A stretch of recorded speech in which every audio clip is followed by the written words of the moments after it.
because, Frank, on our last episode, we were just talking about fighter compensation. On our last episode, we were talking about what happened with Tony Ferguson. Because this past weekend, Khabib Nurmagomedov unable to make weight for their fight. Tony Ferguson was scheduled to make $250,000 to show and $250,000 to win. And we know that he was offered opponent Michael Johnson on about 24 hours' notice, and that he had declined it because it was not going to be for the same money, and it wasn't going to be for an interim title. And the part about it not being for the same money kind of, I think, collectively confused us both. We kind of thought, well, if it's going to be a matter of keeping you on the card. By the way, I think Eddie Alvarez also offered to take that fight, that they would have paid him the same money. But we now find out he has spoken about this.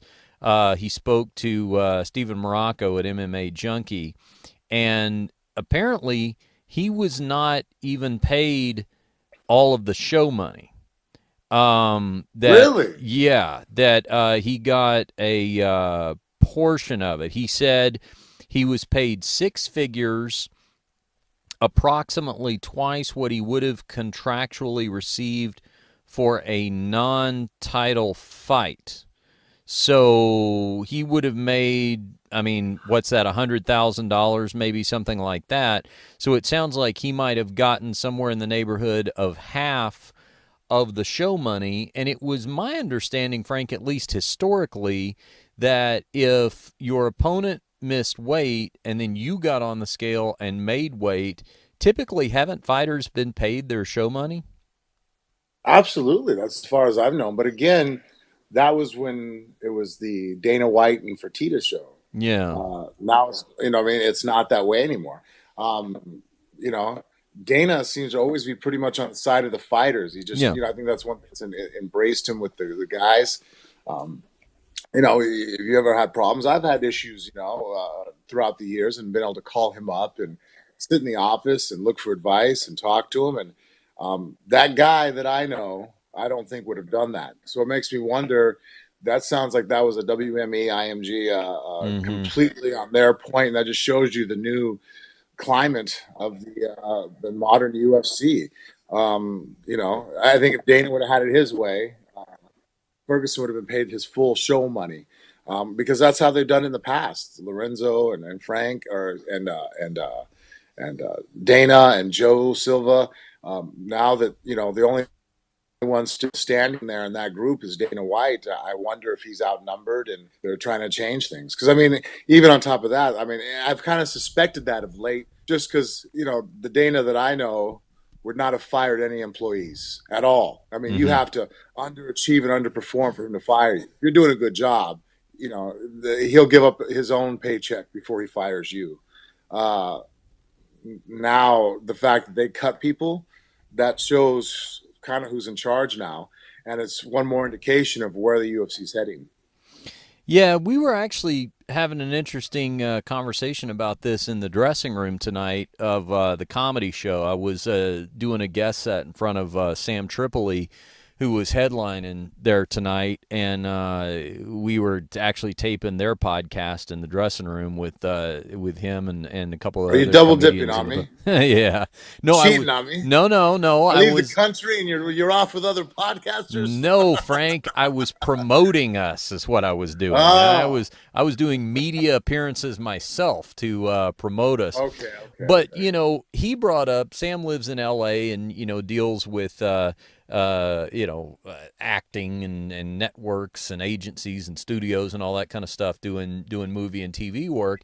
And he was pointing out he follows UFC, and he said, he brought up this specific thing, and he said, it's a little bit like it's indicative of the fact that the company has been bought by a Hollywood talent agency, because not only are their accounting departments notoriously frugal, but the other thing that happens too is there tends to be a mentality of we can recast certain parts, so okay, well, if our top star isn't going to sign on for this movie, we'll just put another star in that place and it'll be just as good because they're following a script. But I think the problem here is you're not following a script. Not at all. You can't just if Tony Ferguson isn't agreeing to your price, you can't make somebody else the new Tony Ferguson overnight. There's really only one. I absolutely agree with you.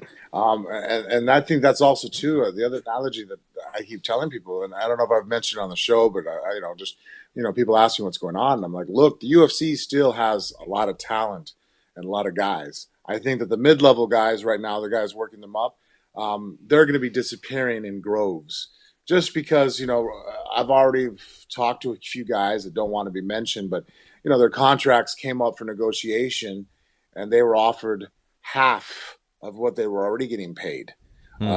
for the new contract, even though they're on a 3-1 type of win record. Yeah. That's crazy to me. I never back when that just doesn't happen. So I think a lot of the guys that they could make stars out of, the future stars, are going to be leaving.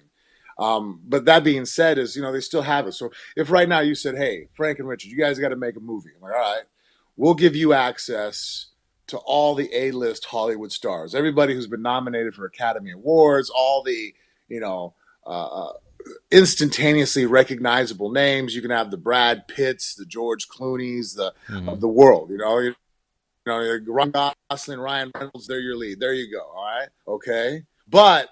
We're gonna go chintzy on the director and the production crew. We're gonna just that's that not so much. I'm like, oh, really? Like, yeah, the writers, everybody else that supports the movie, you're gonna be undercut on. All Hmm. right, what kind of movie do you think I'm gonna be able to produce?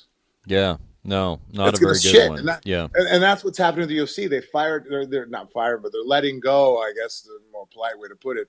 A lot of the back room, a lot of the production staff, a lot of the people that are the movers and shakers of the organization. I mean, there's guys in their accounting department that they let go that have been working with them for 10 years. That they understand the fighters. It's not just numbers on a piece of paper. They realize, hey, look, this guy, this person or these guys are typically going to do this, and so we help them out, so we go this way. So that type of syncrasy is gone, and I think that's going to start to be very noticeable to the fans. And then on top of that, when you have other organizations that are putting out such quality shows on top of that, I think it's actually a good situation for fans of MMA and for fighters because you're not going to have just one guy calling all the shots. It's going to be a competing league. And I mean, if you know anything about business, when people are competing for your dollar, you, the customer, you are the winner. Yeah. Yeah. It may be the kind of thing that is not really fully noticed for some time because they did purchase the organization at a time where they have a marquee, a face of the franchise like Conor McGregor, and a couple other top names, recognizable names associated with it. It may be the real test may be what you alluded to, which is to see if at this point new ownership can actually grow future marquee talent. The guys we don't even know who those people are right now, those guys and girls, and will these names be rising to prominence in a couple of years, or in a couple of years will we be looking around going, we're really not seeing anybody come up in the organization? And I think that's when we really know. I'll have to come back at a later time and I'll give you the exact names. But I remember one time I was in a fight card, and I think I was here in England, in London actually. Uh, one of the fighters on the card made weight, was fine, but had a temperature of over 100 degrees, right? Mm-hmm. He was going to fight anyways. Mm. The UFC, Lorenzo stepped in and went, no, you know what? We'll pay you your full amount. Don't worry about it. Paid the other guy too. They're like, it's not important, your health. You go out there, bad performance, you hurt yourself. Why do that to yourself? But it shows you the mentality of how the old guys took care of the fighters. Yeah. It's like, hey, look, you're sick, you have a fever. It ain't like you have stage fright. We can see the thermometers telling you you're 102 degrees. Mm-hmm. So they pulled the guys and gave them their money. Now, knowing what we know about Ferguson, do you think that the new organization would have done that? All right, no, And no. so, I mean, that's another reason why they built the UFC to be what the UFC has become, is taking care of the fighters on that level. I mean, they're the main product you're putting out there. And so you want to have the confidence of the fighters behind you that, you're not going to be stuck in the cheapest hotels. They're not going to have you on, six different connecting flights because that was the cheapest way the travel agent can get you in. Hmm. That's happening now.